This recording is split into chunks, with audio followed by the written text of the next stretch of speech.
My husband of 10 years had a years-long affair with my SIL, and my mom knew but stayed silent to keep the peace. When I confronted them, they gaslit me, and my mom sided with them, spreading lies that I was unstable and jealous. The family turned against me, leaving me isolated and devastated. Eventually, my brother overheard the truth, confronted them, divorced SIL, and cut off our mom for her betrayal. He made sure SIL got nothing in the divorce. I've got no contact with most of my family except my brother, and I'm now working on rebuilding my life through therapy and self-care. Hi, Reddit. I've been sitting on this for a while, trying to process it all, but I just need to get it off my chest. Strap in because this one's a mess. So, a little backstory: a 34 female was married to my now ex-husband 36 male for almost 10 years. We met in our mid-20s through mutual friends, and from the moment we started dating, I thought he was the one. He was charming in that low-key, dependable way, not the loud center of attention type, but someone who made me feel safe and secure. We bonded over our shared love of travel, cooking, and long walks just talking about life. We built a home together, supported each other through career struggles, and even weathered some tough losses, like when his dad passed away. I genuinely believed we had a partnership based on mutual respect and trust. Enter my sister-in-law SIL, 33 female. She's married to my older brother 38 male, and they've been together almost as long as I've known my husband. SIL is one of those people who commands attention in any room. She's charismatic, outgoing, and has this knack for making people feel like they're the most interesting person in the world until they're not. I always thought of her as someone who could be a little too flirtatious for my taste, but I tried to keep the peace. After all, she was family, and I didn't want to rock the boat. SIL and I had a cordial relationship, though we were never particularly close. She was the type to dominate conversations at family gatherings, often turning them into mini showcases for her life, her latest achievements, her exotic vacations, or how she managed to juggle everything so effortlessly. She had a way of making everyone else feel like they were playing catch-up. I found it exhausting but harmless, so I kept my distance while still being polite. Looking back, there were signs that something wasn't quite right. SIL always seemed to gravitate toward my husband during family events. At first, I didn't think much of it. My husband is naturally easygoing and gets along with everyone. But over time, I started noticing how she would monopolize his attention. Whether it was a family barbecue or a holiday dinner, she'd always find a way to pull him into a private conversation or partner up with him for some activity. She'd laugh at his jokes a little too enthusiastically or compliment him on things that seemed oddly specific, like the way he wore his shirt or how thoughtful he was about little details. There were even moments when she'd drop subtle digs at me under the guise of joking, like, "Oh, you're so lucky to have someone like him, he's such a catch." If I'd met him first, who knows, I'd laugh it off, not wanting to seem insecure or paranoid, but deep down, something about it didn't sit right. My mom, who's always had a habit of inserting herself into everyone's business, didn't help matters. She seemed to adore SIL and constantly sang her praises, often comparing her to me in ways that felt pointed. "SIL is just so put together," she'd say, or "It's amazing how close she and your husband are. Don't you love that about our family?" At the time, I chalked it up to my mom's usual favoritism and her tendency to play people against each other. But now I realize she was laying the groundwork for what was to come. I trusted my husband completely, so I ignored the nagging doubts and wrote off their closeness as nothing more than family bonding. After all, SIL was married to my brother. Why would I ever suspect something so unthinkable? Little did I know, the people I trusted most were about to shatter my world. A few months ago, I started noticing subtle but troubling changes in my husband's behavior. At first, it was small things. He'd suddenly become unusually protective of his phone, setting a password when he'd never had one before. He started taking it everywhere, even to the bathroom, and would keep it face down on the table. If I casually asked who he was texting, he'd give me curt, vague responses like, just work stuff, or nothing important. It was so unlike him, but I told myself not to overthink it. Then came the late nights. My husband, who had always been home for dinner and preferred quiet evenings together, suddenly claimed he was drowning in work. He started coming home late, sometimes smelling like alcohol or perfume he couldn't explain. When I pressed him for details, his stories didn't add up. One night he was meeting clients. Another night he was stuck at the office, yet I knew his company didn't require this level of overtime. Even at home, he wasn't the same. He stopped initiating conversations, barely looked up from his phone or laptop, and seemed irritated whenever I tried to talk to him. Intimacy between us became rare, almost non-existent, and when I brought it up, he brushed me off with excuses like, I'm just exhausted, or you're reading too much into it. The emotional distance grew so wide it felt like we were living as strangers. My heart ached because I didn't recognize the man I had married. I wanted to believe it was just stress from work or a phase we could work through, but a deep, gnawing feeling in my gut told me something else was going on. One night I couldn't take it anymore. While he was in the shower, I grabbed his phone. I hesitated for a moment. I didn't want to be that person, the one who invaded their partner's privacy, but the doubts and sleepless nights had finally gotten to me. When I unlocked his phone, I felt my hands trembling. What I found confirmed my worst fears. The texts between him and my sister-in-law still weren't just flirty or inappropriate. They were explicit, graphic, and filled with details that turned my stomach. They talked about sneaking around at family events, coordinating meetups while I thought he was at work, and even inside jokes about things they'd done while I was nearby, completely oblivious. It wasn't just the texts that hurt, it was the tone. They didn't just hide their affair, they mocked me in the process. I read messages like, she has no idea, LOL, and she's too trusting. It's almost cute. My world crumbled around me as I realized the depth of their betrayal. They'd been doing this for years behind my back. When he came out of the shower, I couldn't hold it in. I confronted him, shaking, tears streaming down my face, phone in hand. I demanded an explanation. At first, he looked startled, but instead of remorse or guilt, his face quickly turned cold and dismissive. He didn't even bother to deny it. You're blowing this way out of proportion, he said, his tone flat, like he was annoyed at me. It didn't mean anything. We were just helping each other through tough times. I stared at him in disbelief, helping each other by having an affair. I asked him how long this had been going on, and he shrugged, as if the answer didn't matter. A while, he said, avoiding my gaze. His indifference broke me. I demanded to know how he could justify betraying me and my brother, two people who had trusted him and so completely. His response was maddening. It's not like I don't love you, he said.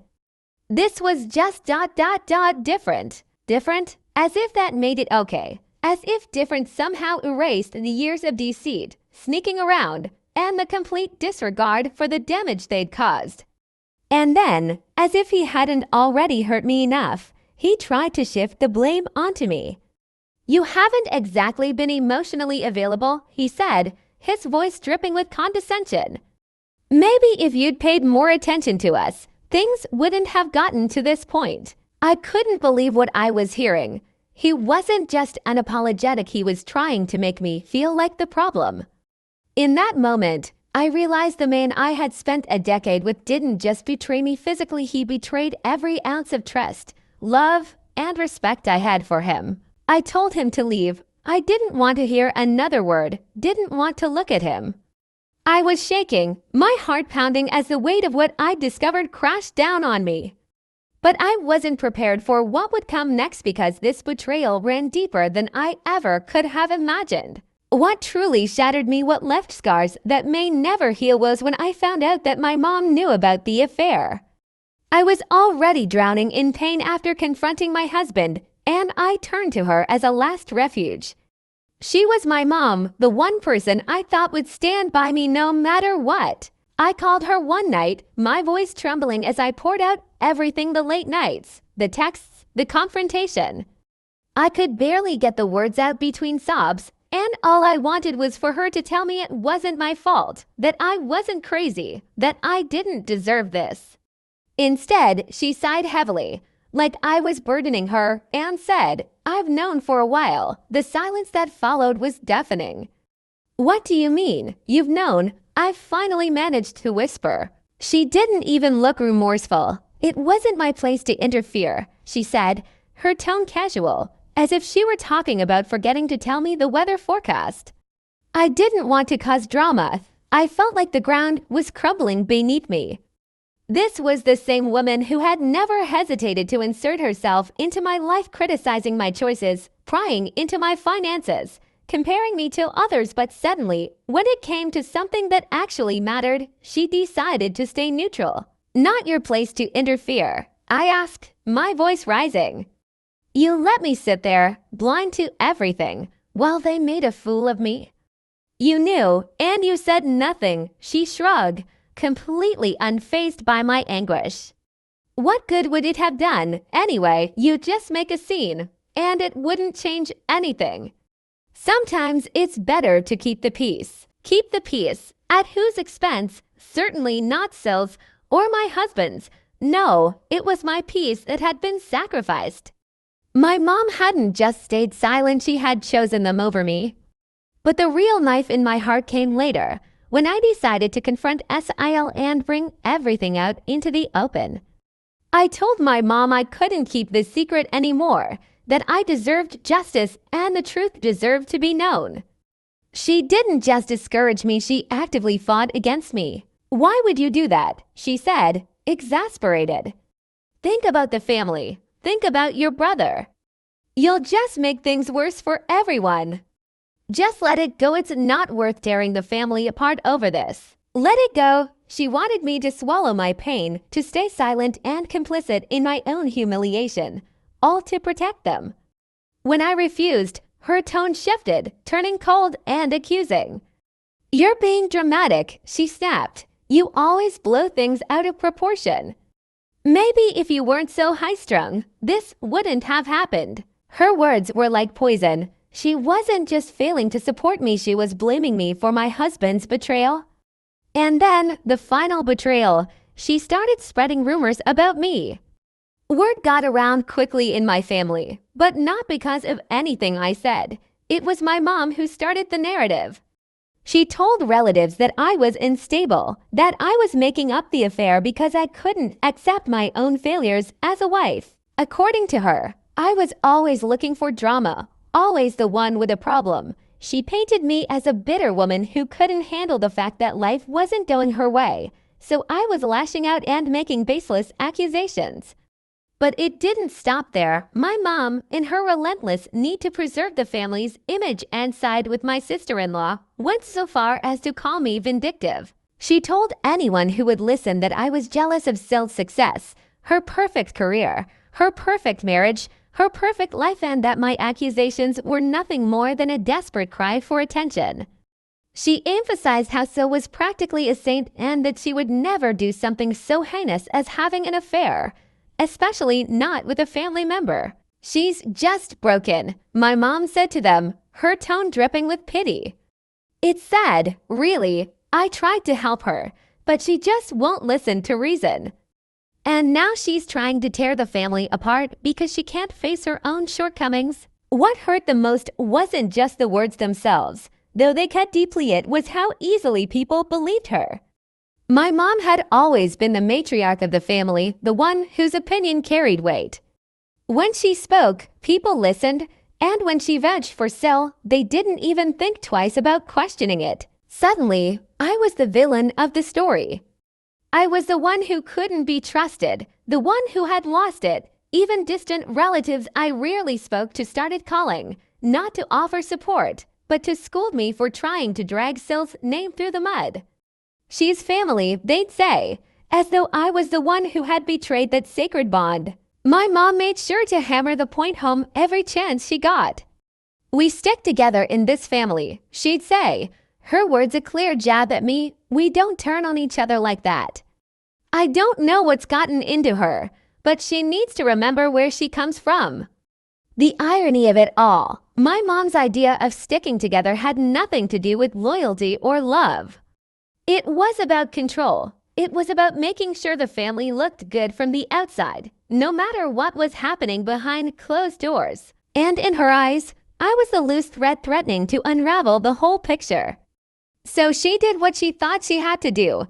She threw me under the bus to protect the image she had so carefully curated. After that, family events became unbearable. When I walked into the room, conversations would stop, replaced by whispers and sideways glances. I tried explaining myself, pleading with people to hear me out, but it was clear they'd already made up their minds. Maybe you misunderstood. One cousin said, clearly uncomfortable. SIL wouldn't do that to you. You've always been a bit dramatic, said another. Are you sure you're not overreacting? The worst part was my brother. At first, he seemed torn. He didn't outright accuse me of lying, but his silence spoke volumes. He avoided me, choosing instead to stay close to SIL, as if he were afraid to believe me. I felt like I was screaming into a void, my pain echoing back at me without anyone to validate it. The isolation was suffocating. I stopped attending family events because the judgmental stares and whispered gossip became too much to bear. Even from a distance, the rumors continued to spread. I became the crazy one, the woman who destroyed her own marriage and tried to take the family down with her. I fell into a deep depression. There were days I couldn't even get out of bed, let alone face the world. I stopped eating, stopped sleeping. I replayed every conversation, every interaction, questioning if I had missed some glaring sign or if I was truly to blame. The gaslighting from my husband, SIL, and now my own mother had me doubting my own reality. Had I imagined it all? Was I truly unstable? Was I the problem? These thoughts consumed me, eroding the little self-worth I had left. I couldn't escape the betrayal, not in my waking moments, and not even in my dreams. I'd wake up gasping from nightmares where I was trapped in a room, surrounded by my family, all of them pointing fingers and laughing at me while I begged them to believe me. And yet, the worst pain came from my mom. She was supposed to be my rock, my safe space, the person who loved me unconditionally. Instead, she chose silence, chose complicity, chose betrayal. I felt like an orphan, untethered and abandoned, not because she didn't know better, but because she chose not to care. But then, the truth came out in the most unexpected way. My brother found out. I didn't tell him I was too exhausted, too broken, and honestly too afraid to deal with yet another family member doubting me. Instead, it all unraveled at a family gathering. My mom and SIL, clearly confident that they'd successfully painted me as the unstable liar, were casually talking about the affair in hushed voices, likely assuming no one else could hear them. Unfortunately for them, my brother walked in on their conversation. He didn't hear everything, but he heard enough. He confronted them both on the spot, demanding to know what the hell they were talking about. My mom froze, stammering something incoherent, but SIL, true to form, immediately went into damage control. "It's not what you think," she said, trying to sound calm. "Your sister is just spreading lies because she's bitter about her divorce. She's always been jealous of me." But my brother wasn't buying it. He turned to my mom and asked her point blank if it was true. She tried to deflect, mumbling something about family harmony and not wanting to get involved. That's when it all clicked for him. "You knew about this?" he asked, his voice rising with anger. "You knew, and you didn't say anything. You let her destroy her marriage while you sat there and did nothing." My mom started crying, as she always does when backed into a corner, but my brother wasn't having it. He told her, "Don't you dare try to make yourself the victim here. You betrayed both of us." SIL, realizing she was losing control of the narrative, turned her attention to me. "This is all your fault. she snapped, pointing at me as if I were the one who had been sneaking around. You just couldn't let it go, could you? You're so desperate for attention that you're willing to destroy this family. You're the one tearing everyone apart, not me. Her words hit me like a slap, but this time, I didn't crumble. I'd heard enough of her manipulative nonsense to know better. Still, she wasn't done. She turned to the rest of the family, who had gathered around after hearing the commotion, and launched into full victim mode. I made a mistake, okay? She said, tears streaming down her face, but I was struggling. Do you know how hard it is being married to someone who's never there for you? I was lonely, and I made a bad decision. But it wasn't just me, he came to me. She gestured toward me, her voice breaking. And now she's blowing this all out of proportion, making it seem like I'm some kind of monster. I didn't want this to come out because I knew it would ruin everything. But she's obsessed with making me look bad. It was an impressive performance, I'll give her that. For a moment, I could see some of the relatives wavering, unsure of who to believe, but my brother shut it down quickly. Don't even try it, he said, his voice cold and steady. You're not the victim here. You didn't just betray me, you betrayed her, he said, pointing at me. And you lied to everyone to cover your tracks. Don't blame her for your choices. The room fell silent. SIL, realizing she wasn't going to get any sympathy from him, turned her attention back to me, her face twisted with rage. You've always been like this, she spat. You can't handle things not going your way, so you have to drag everyone else down with you. You're pathetic. I opened my mouth to respond, but my brother beat me to it. Enough, he said sharply. You've said more than enough. He didn't wait another second. Right there at the family gathering, he announced that he was filing for divorce. He said he didn't care what anyone thought or said he was done with her and anyone who tried to defend her. And he wasn't bluffing. Within days, he'd started the divorce proceedings.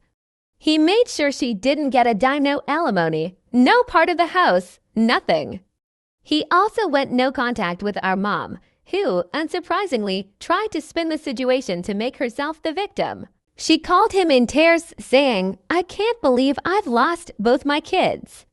How could you do this to me? My brother's response was simple and brutal. You didn't lose us. You chose them over us. You did this to yourself. As for me, I finalized my divorce and started therapy. It hasn't been easy rebuilding your life after betrayal, never is, but I'm getting there.